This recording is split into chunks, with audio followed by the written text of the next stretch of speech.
buat Bolongarit, kita siap-siap nanti untuk menjemput kawan-kawan ya. Kita hadang di perbatasan Jambi Sumatera Barat. Kalau nanti yang naik pesawat kita hadang di BIM, nanti kita irit-iritan rame-ramenan guys, kita bisa menuju ke Pariaman bareng-bareng, nanti bisa kita kondisikan kawan-kawan kita di sana ya.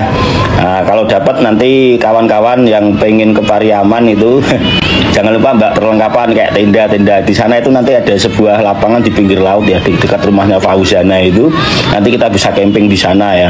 Mbak Joy waktu main Terapres dulu juga gitu kan, pas ke sana itu bawa tenda terus nanti kita camping.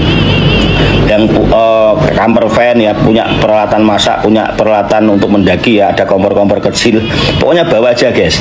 Nanti kita sampai proses pernikahan ya, proses nek ini namanya baralek ya, baralek itu nek Jawa mantu ya, sampai proses itu nek perlu nanti musiknya Mbah Joyo campur sari tak bawa ke sana. Jadi nanti mungkin ada lagu-lagu Minang, tapi ya nanti ada lagu-lagu campur sari. Nah, tapi nek berkenan nanti yang tuan rumahnya di sana kan pasti sudah ada sound systemnya.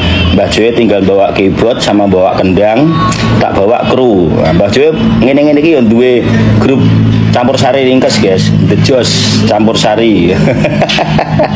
Nanti itu nek tenanan, nanti kita ke sana bareng-bareng semuanya ya. Dan nanti yang lain ya mohon dukungan dan doanya, tapi yang bisa hadir ya nanti tak harapkan hadir. Kita bikin sumber menyala ya, Jawa Minang menyala ya gitu, jamin menyala ya untuk semuanya gitu ya. Mudah-mudahan kita bisa sukses semuanya. Salam Bolongarit sedaya, nyuwun pangapunten. Assalamualaikum warahmatullahi wabarakatuh.